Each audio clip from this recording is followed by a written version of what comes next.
Oi, gente! Fala, galerinha do YouTube! Bom dia, boa tarde, boa noite, boa madrugada! Como que é difícil fazer a introdução. Seja bem-vindo ao nosso canal, eu sou o professor Leandro Rodrigues e você está no Humanas em Ação. No vídeo de hoje nós vamos dar sequência ao tema de Primeira Guerra Mundial. Nós dividimos Primeira Guerra Mundial em 3 fases: antecedentes, a Guerra de Desenvolvimento. Nós dividimos a Primeira Guerra Mundial em 3 fases: os antecedentes, o desenrolar da guerra, e hoje nós vamos falar sobre as consequências da Primeira Guerra Mundial. Então, se você está chegando nesse vídeo agora, assiste lá o primeiro vídeo dos antecedentes, já tá no YouTube. Assiste o segundo vídeo que fala sobre o desenrolar da guerra, a guerra de movimento, atrito, trincheiras, para você poder entender um pouco melhor. Vamos voltar para cá. Que deselegante. Né? Totalmente deselegante.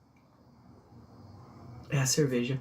Para você poder entender um pouco melhor a aula de hoje, que fala sobre as consequências. Vamos lembrar que a Primeira Guerra Mundial ela acaba com a vitória dos países aliados. Lembra lá que tinha aquela política de alianças entre Tríplice Aliança e Tríplice Entente? Quem acaba vencendo a Primeira Guerra Mundial vai ser a Tríplice Aliança. Falamos disso no vídeo anterior. Lembra que em 1915, quando a Itália troca de lado, não chamo mais de Tríplice Aliança. Eu vou chamar de países aliados. Esses países aliados, em 1917, com a entrada dos Estados Unidos, acabam tendo uma grande vantagem, e por conta disso e de outros fatores que nós também já estudamos, saída da Rússia, queda do Império Austro-Húngaro, a Primeira Guerra Mundial acaba, portanto, em 1918. Fechou? Então, a partir de agora, a gente vai estudar o que aconteceu após o final da Primeira Guerra Mundial, que são as consequências. A primeira grande consequência da Primeira Guerra Mundial é o saldo de mortos. Calcula-se que aproximadamente 9 milhões de pessoas morreram durante a Primeira Guerra Mundial, dentre eles civis e militares. Então esses 9 milhões de pessoas mortas vai colocar a Primeira Guerra Mundial como o conflito que mais matou pessoas na história da humanidade. Até aqui, né? Lógico que a gente vai ter depois a Segunda Guerra.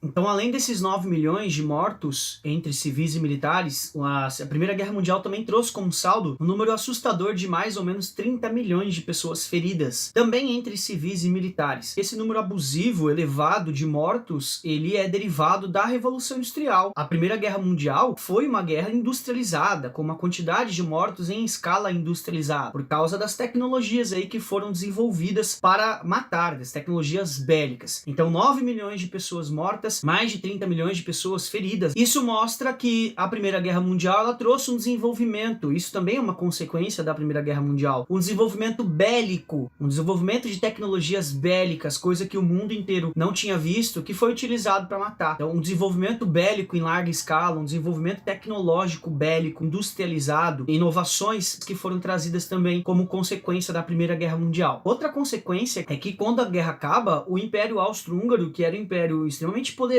vai se desintegrar completamente. Vários outros países independentes vão surgir. Lembra ali que o Império Austríaco ele era um dos principais impérios que lá nas revoluções de 1830, 1848, 1815 no Congresso de Viena, Viena capital da Áustria, o Império Austro-Húngaro era um dos principais potências do mundo. Então o fim do Império Austro-Húngaro ele é um fator relevante para a gente lembrar aí como consequência também da Primeira Guerra Mundial. Temos também o fortalecimento dos Estados Unidos. Então a nação estadunidense ela vai saltar com a Primeira Guerra Mundial para uma das maiores potências do mundo. Lembra que eu falei no vídeo anterior que os Estados Unidos são o maior beneficiado da Primeira Guerra Mundial. A Primeira Guerra Mundial é uma guerra mundial que envolve nações de todas as partes do globo, mas ela basicamente é uma guerra que acontece em território europeu. E os Estados Unidos saem na frente, tem essa vantagem de não ter essa guerra acontecendo em seu território. Isso torna, enquanto os Estados Unidos ele tem um surto de produção industrializada gigantesco na Primeira Guerra Mundial, e a gente tem aí a ascensão do Império Norte-Americano como uma das maiores potências econômicas e bélicas também do mundo. E é óbvio que a Primeira Guerra Mundial ela vai trazer como consequência também, isso mais especificamente para o caso da Europa, uma crise econômica generalizada. Toma cuidado, é fato, os países aliados ali, Inglaterra, França, Estados Unidos, e agora eu já posso colocar a Itália no meio, venceram a Primeira Guerra Mundial. Mas não pense que porque eles venceram, que essa guerra trouxe grandes lucros, muito pelo contrário. A Primeira Guerra Mundial, ela não trouxe lucro algum para esses países europeus. A Europa foi completamente destruída da Primeira Guerra Mundial. Então, quando ela termina, essas nações europeias, elas têm que se reestruturar, elas têm que se reerguer. A economia europeia estava em ruínas, as cidades estavam todas destruídas, uma enorme quantidade de pessoas mortas. Então, não é porque a Inglaterra e a França, por exemplo, vencem a guerra, que essa vitória dá a eles algo a ser comemorado. Pelo contrário, a crise econômica que vai se instaurar na Europa pós Primeira Guerra Mundial é um fator relevante até pra gente entender depois da própria Segunda Guerra Mundial. A gente tem aí nesse período entre guerras a crise de 29, que é assunto para uma próxima aula, mas leve em consideração que a Primeira Guerra Mundial acaba, consequência disso é uma crise generalizada em toda a Europa. Uma das únicas nações que não vai sofrer aí uma crise econômica são os Estados Unidos da América, até 1929. E por fim, os dois assuntos mais cobrados em vestibulares e provas que trabalham essa questão da consequência da Primeira Guerra Mundial são os 14 pontos de Wilson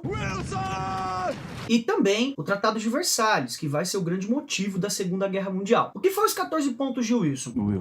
O presidente americano Woodrow Wilson era o presidente que estava liderando os Estados Unidos durante a Primeira Guerra Mundial, ele que comandou a nação americana. E o presidente Wilson, quando a Primeira Guerra Mundial acaba, ele vai vir com um plano conhecido como os 14 pontos para a paz. A ideia do presidente Wilson era que essas nações europeias, pós Primeira Guerra Mundial, travassem um acordo de uma paz sem vencedores. Uma ideia de que não haveriam derrotados na Primeira Guerra Mundial. Uma resolução de conflitos de forma pacífica, o mais pacífica possível, para que não houvesse aí o peso do saldo da guerra para uma nação sozinha. Então a ideia do Wilson era criar um acordo econômico com todos esses países participantes da Primeira Guerra Mundial para garantir uma paz sem vencedores. E para atingir esse resultado, o presidente Wilson ele vai elaborar 14 pontos que, segundo a lógica dele, seriam os pontos que, se fossem seguidos, trariam como consequência aí uma espécie de divisão dos prejuízos da Primeira Guerra Mundial entre todas as nações. Nenhuma nação sairia muito prejudicada e nenhuma nação sairia muito vitoriosa da Primeira Guerra Mundial. Um dos pontos, nós não vamos aqui falar dos 14 pontos, que senão esse vídeo se estenderia demais, então vou bater nos pontos mais importantes aí desses 14 pontos de Wilson, que ficaram conhecidos como os 14 pontos para a paz. Então um dos pontos previstos nesse acordo do presidente Wilson seria a ideia de que a partir desse contrato, todos os acordos diplomáticos feitos por essas nações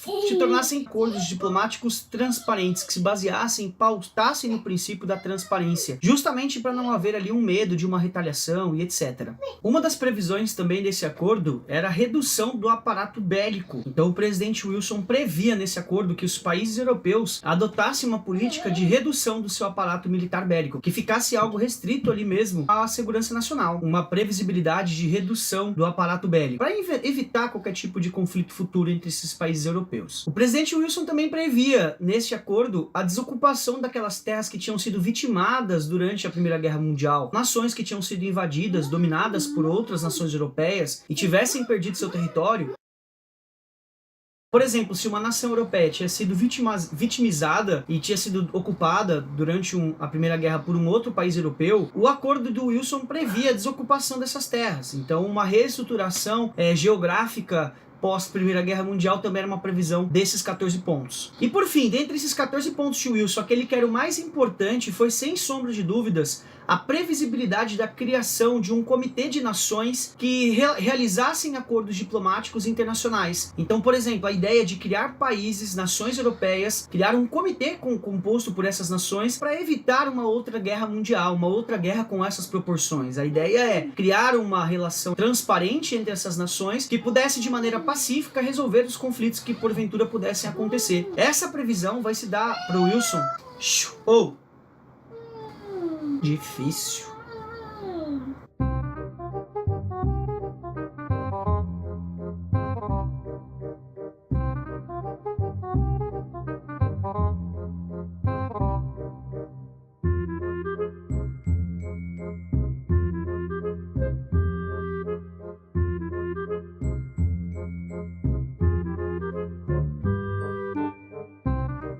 O meu filho, ele tá cantando na frente do ventilador pra ver o efeito Darth Vader. Dá um liga nisso, sem maldade.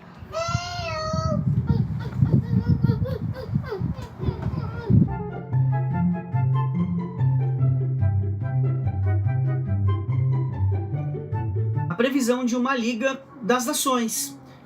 ou seja, um órgão colegiado composto por vários países de todo canto do mundo para poder evitar um conflito bélico, para tentar resolver conflitos de forma diplomática. Então essa previsibilidade se dava na criação do que o Wilson chamava de Liga das Nações. É isso mesmo, a Liga das Nações ela é uma grande Agora o cachorro não cala a boca. A Liga das Nações ela era uma espécie de precursora da nossa atual ONU. Cuidado, a ONU só foi criada em 1948, pós a Segunda Guerra Mundial. Mas depois que a Primeira Guerra Mundial acaba, já há aí na cabeça do presidente Wilson a necessidade de criar uma espécie de Liga de Nações que resolvesse esses conflitos de forma pacífica, para resolver conflitos de forma diplomática. Então isso era a Liga das Nações. Dentre todos esses planos propostos pelo presidente Woodrow Wilson, o único que vai ser posto em prática vai ser a Liga das Nações. João Pedro, para vocês terem uma ideia da dificuldade que eu tenho de gravar vídeo aqui em casa. Então, pelo amor de Deus, senta o dedo nesse like aí, porque vocês não fazem noção do trampo que eu tô tendo. Para gravar esse vídeo, para poder editar depois, é bem complicado, mas vamos lá. Então, dentre todos esses pontos do Wilson, o único ponto que vai ser de fato posto em prática vai ser a criação da Liga das Nações, que não vai durar muito tempo, até porque depois a gente vai ver que ela não vai conseguir atingir seu objetivo. Afinal de contas, a gente teve a explosão da Segunda Guerra Mundial. Mas a ideia de construir uma nação, de construir uma liga de nações que resolvessem conflitos de forma diplomática vai permanecer de pé e vai ser posta em prática lá em 1948 com a criação da ONU. Então a Liga das Nações ela tinha o objetivo aí de buscar um equilíbrio, evitar, por exemplo, o famoso revanchismo entre esses países europeus e, por fim, e nem um pouco menos importante, a grande consequência da Primeira Guerra Mundial, que vai ser inclusive o grande fator da Segunda Guerra Mundial, daqui a pouco a gente vai entender essa relação, foi o famoso Tratado de Versalhes. Quando o Woodrow Wilson propõe a criação dos 14 pontos, a França e a Inglaterra, que foram as vencedoras da Primeira Guerra Mundial, não vão aceitar esse tratado, porque na prática os 14 pontos de Wilson não previa ali a culpabilidade em uma nação, não previa ali, por exemplo, uma retaliação de algum país da Primeira Guerra Mundial. Então a França e a Inglaterra vão descartar basicamente todos os pontos lá que o Wilson previa, com exceção da Liga das Nações, e vão propor um outro acordo, que vai ser o famoso Tratado de Versalhes. E se os 14 pontos de Wilson tentava resolver os conflitos ali pós Primeira Guerra Mundial de maneira diplomática, a paz entre essas nações, resolver esse conflito sem jogar a culpa da guerra em uma única nação, o Tratado de Versalhes ele é completamente o oposto disso. Porque o Tratado de Versalhes jogava toda a culpa da Primeira Guerra Mundial em um país. E é meio óbvio, se a Inglaterra e a França vão propor o Tratado de Versalhes, é lógico que o único país aí que vai sobrar para assumir a culpa da Primeira Guerra Mundial vai ser a Alemanha. Então o Tratado de Versalhes ele deposita toda a culpa da Primeira Guerra Mundial nos ombros da Alemanha. A França e a Inglaterra vão dizer que os alemães são os grandes responsáveis pelo conflito da Primeira Guerra Mundial e que eles basicamente têm que pagar pelos prejuízos que a Primeira Guerra causou aí para essas nações. Então, o Tratado de Versalhes ele previa, entre outras coisas, por exemplo, a desocupação de todas as colônias que a Alemanha ocupou durante a Primeira Guerra Mundial. Todos os territórios que foram anexados ao Império Alemão deveriam ser desintegrados e partidos ali para a França e para a Inglaterra. A própria França vai reaver no Tratado de Versalhes a região da Alsácia-Lorena, que lá naquela guerra franco-prussiana que eu expliquei na nossa primeira aula, a Alemanha tinha pegado da França, a França vai tomar de volta essa região da Alsácia-Lorena. Então a Alemanha iria ter que reduzir o seu território. Outra coisa que o Tratado de Versalhes previa era a indenização aos países vencedores. Então na prática a Alemanha teria que pagar uma indenização de guerra para a França e para a Inglaterra, e seriam números absurdos, abusivos para os padrões da época. A Alemanha estaria obrigada a reduzir todo o seu efetivo militar e estaria inclusive proibida de investir em indústria bélica. Também era proibido qualquer tipo de investimento bélico, no setor militar da Alemanha. Então basicamente, gente, o Tratado de Versalhes ele tenta esmagar a Alemanha, ele tenta jogar toda a culpa da guerra nos ombros somente da Alemanha e causar uma espécie de humilhação para tentar impedir com que a Alemanha se reerga. Era uma vingança muito severa que esses países europeus, sobretudo liderado pela França e pela Inglaterra, vão tentar jogar nos ombros da Alemanha. É por isso que esse Tratado de Versalhes vai ser o motivo da Segunda Guerra Mundial, porque nesse entreposto a gente tem que lembrar que o Tratado de Versalhes humilha o sentimento alemão, humilha o orgulho alemão, e vários líderes políticos que tinham participado da Primeira Guerra Mundial ao lado da Alemanha, dentre eles o próprio Adolf Hitler, que lutou nas trincheiras, ele teve uma participação ativa na Primeira Guerra Mundial, quando retornam para a Alemanha e veem veem a imposição desse Tratado de Versalhes, basicamente eles vão acreditar que esse Tratado de Versalhes é uma afronta aos interesses da Alemanha. E é lógico que muitos desses grupos não vão aceitar a imposição desse tratado. Por isso o sentimento de revanche vai ficar engasgado na garganta de muitos desses grupos nacionalistas. E aí a gente tem a liderança do Hitler, que isso vai culminar depois com a ascensão do nazismo na Alemanha, liderado por Hitler, que é um assunto para uma outra aula, mas basicamente uma das coisas que vai atiçar esse sentimento de revanche da Alemanha vai ser a obrigação de pagar as obrigatoriedades do Tratado de Versalhes. E para acabar, gente, eu não poderia deixar de dizer a participação do Brasil na Primeira Guerra Mundial. A primeira interpretação que se faz é que o Brasil, óbvio, não era uma potência como esses países europeus. Ele luta ao lado dos Estados Unidos, ele luta ao lado da França, da Inglaterra, portanto ao lado dos países aliados, mas o Brasil não manda soldados na Primeira Guerra Mundial. Não há uma participação efetiva do exército brasileiro, até porque o exército brasileiro estava começando a se organizar. A indústria do Brasil ela vai crescer só na Primeira Guerra Mundial. Então não existia aí, portanto, um grande aparato militar para o Brasil participar de maneira ativa. Então, basicamente, o Brasil vai receber como missão aí dos ingleses levar alguns encouraçados brasileiros ali para o Atlântico para vigiar a região do Estreito de Gibraltar, para impedir qualquer tentativa de avanço dos alemães por aquela região. Vale destacar que alguns desses soldados passam por aquela região no mesmo período em que a gente tem um surto da gripe espanhola. Alguns marujos vão acabar sendo infectados por esse vírus. Mas a gente tem que destacar que o Brasil também envia medicamentos, o Brasil envia manufaturas, o Brasil envia gêneros agrícolas para esses países da Tríplice Aliança. O Brasil tem um grande produtor de gêneros agrícolas. Basicamente, a economia do Brasil nesse período girava em torno do café ainda, mas o Brasil ele envia também gêneros agrícolas para os países europeus. Só que quando o Brasil faz essa participação marítima, envia alguns encouraçados brasileiros ali para vigiar o Estreito de Gibraltar, o Oceano Atlântico, não se esqueça de que o grande medo era o submarino alemão. E aí a gente entra na segunda participação do Brasil, né, que é bem pouco falado nos livros, você praticamente não acha isso nos livros, eu tô falando mais a título de curiosidade mesmo, é que o Brasil, quando vai para vigiar o Estreito de Gibraltar, o medo do submarino alemão era tamanho que o Brasil acabou confundindo um cardume de foca com o submarino alemão. Eu não acredito no que eu ouvi. Não acredito no que eu ouvi, não pode ser verdade isso que eu escutei agora. O mar começa a dar uma agitada, a marinha brasileira acaba confundindo aquele mar, se mexendo, achando que aquilo seria um míssil de um submarino alemão que estaria por perto, e basicamente tenta contra-atacar e joga artilharia pesada e descobre na hora que era um cardume de foca. Meu Deus. Cara, isso não é zoeira, isso de fato aconteceu. Tem até um nome, a Batalha das Toninhas. Vou pôr aqui pra você ter uma noção do que é uma toninha. É uma porra de uma foca. Basicamente, então, a participação do Brasil na Primeira Guerra Mundial oficialmente foi vigiar o Estreito de Gibraltar, vigiar ali o Atlântico, enviar manufaturas, enviar gêneros agrícolas para os países aliados. O Brasil só entra na Primeira Guerra Mundial em 1917, já com a guerra caminhando ali para o seu fim. Então a aula de hoje ela foi basicamente isso, galera. Espero que vocês tenham entendido. As consequências elas basicamente são essas mesmas. Então eu espero que você tenha gostado desse vídeo. Se você gostou, por favor, ajuda a gente. Se inscreva aqui no canal, ativa as notificações para você ficar esperto toda vez que a gente lançar um vídeo novo, você tá ciente. Compartilha com seus amigos, deixa aqui embaixo as sugestões, o que você achou desse vídeo, comentários. Enfim, valeu pessoal, estuda, hein? Falou, valeu!